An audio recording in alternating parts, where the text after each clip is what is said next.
Assalamualaikum warahmatullahi wabarakatuh, Ananda semua. Nah, bagaimana nih kabar Anda semua pada hari ini? Apakah baik? Ibu harap Anda semua dalam keadaan yang baik ya, sehingga dapat mengikuti pembelajaran hari ini dengan maksimal. Nah, selamat datang kembali di mata pelajaran akuntansi dasar, yang mana pada pertemuan kali ini itu kita sudah memasuki pertemuan yang kelima. Nah, sebelumnya pada pertemuan keempat, kita ini udah membahas mengenai transaksi di perusahaan jasa, perusahaan dagang, maupun perusahaan manufaktur.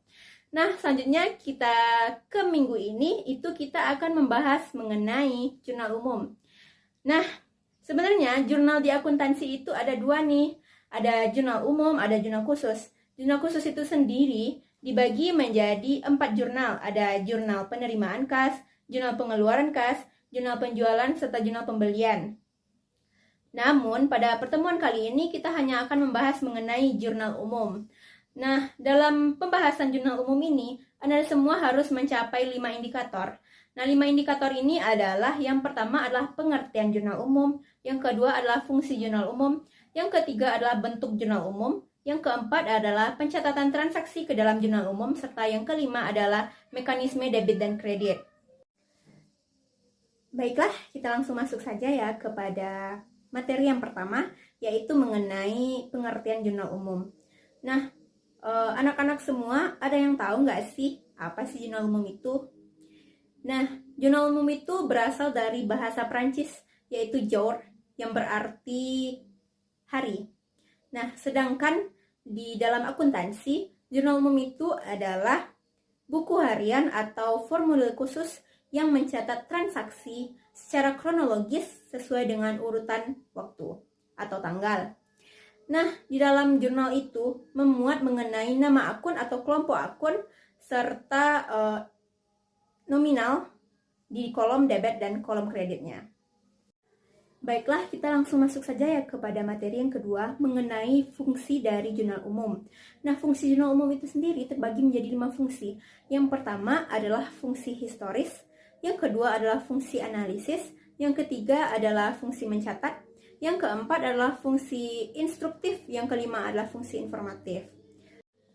Nah, fungsi pertama adalah fungsi historis.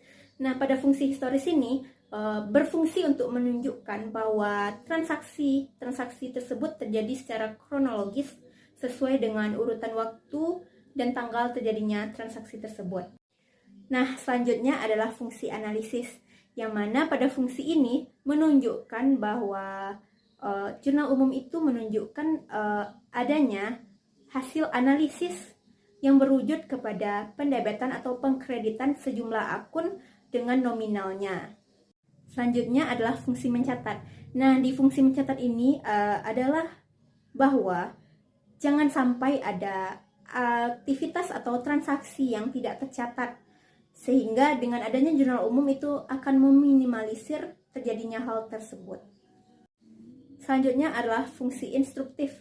Nah, maksud dari fungsi instruktif ini adalah perintah untuk melakukan pendebitan atau pengkreditan pada buku besar sesuai dengan catatan yang ada pada buku jurnal umum.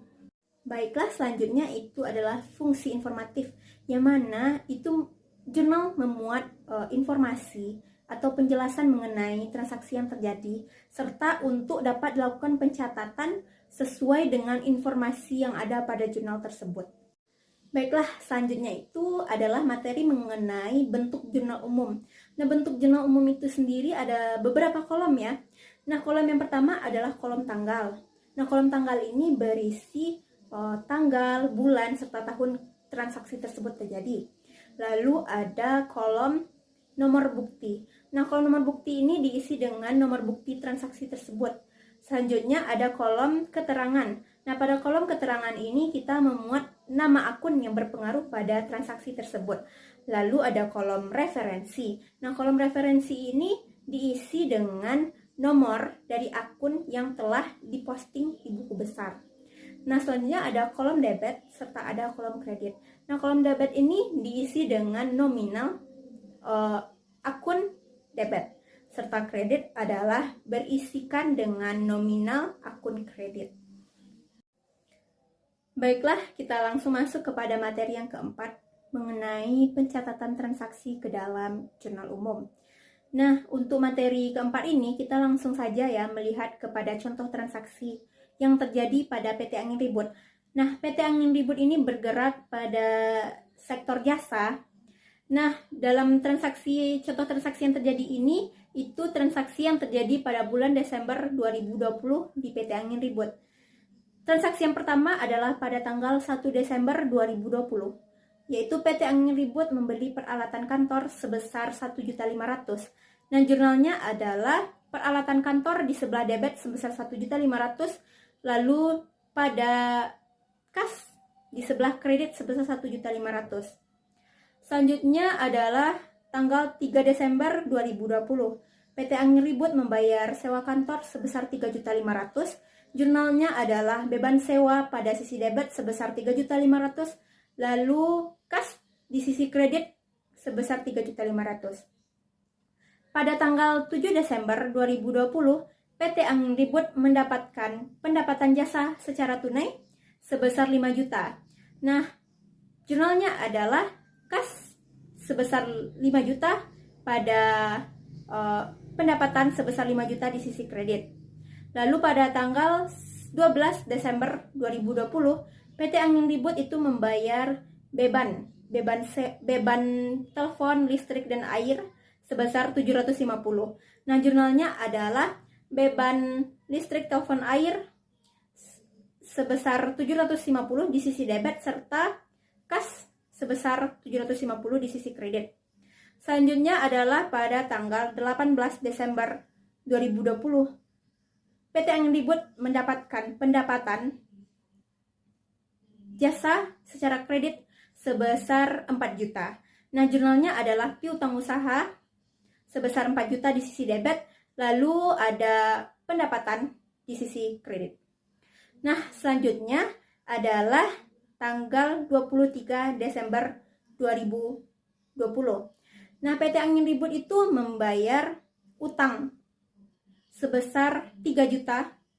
Nah, jurnalnya adalah utang usaha sebesar 3 juta pada sisi debit serta kas pada sisi kredit sebesar 3 juta. Lalu pada tanggal 31 Desember 2020, PT Angin Ribut membayar beban gaji karyawan sebesar 3.500.000. Jurnalnya adalah beban gaji pada sisi debit sebesar 3.500.000, lalu kas pada sisi kredit sebesar 3.500.000. Baiklah, kita langsung masuk kepada materi yang kelima, yaitu mekanisme debit dan kredit. Nah, mekanisme debit dan kredit ini adalah aturan yang mengatur pencatatan transaksi. Nah, misalnya nih ya, posisi debit dan kredit. Posisi debit itu terletak di sebelah kanan, sedangkan posisi kredit itu terletak di sebelah kiri. Nah, karena aturan ini, maka posisi tersebut tidak boleh dirubah.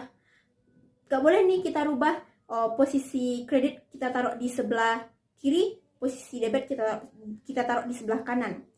Nah, berikut itu adalah mekanisme pencatatan debit dan kredit itu ya. Nah, yang pertama itu harta dan beban. Nah, harta dan beban ini apabila bertambah itu berada di posisi debit, sedangkan apabila berkurang itu berada di posisi kredit. Lalu ada akun utang, akun modal, serta akun pendapatan itu jika dia bertambah maka dia di posisi kredit, sedangkan jika dia berkurang itu di posisi debit. Sementara untuk akun privé, nah akun privé ini merupakan akun pengurang dari modal. Nah, karena akun pengurang dari modal, maka jika privé ini bertambah maka dia di sebelah debit. Baiklah, sekian materi hari ini ya Ananda semua. Ibu harap Ananda semua bisa mengerti dengan materi hari ini ya. Dan apabila ada yang ingin Ananda semua tanyakan, Anda semua bisa bertanya di Google Classroom, nanti akan Ibu buka. Selanjutnya adalah Ananda semua harus mengerjakan tugas yang telah Ibu berikan di Google Classroom. Minggu depan akan Ibu tagih tugasnya. Jadi dimohon Ananda semua mengerjakannya dengan bersungguh-sungguh, karena nilai tugas itu diperhitungkan juga nanti di nilai akhir pada akhirnya ya. Baiklah, sekian untuk pertemuan hari ini. Ibu tutup dengan Assalamualaikum warahmatullahi wabarakatuh.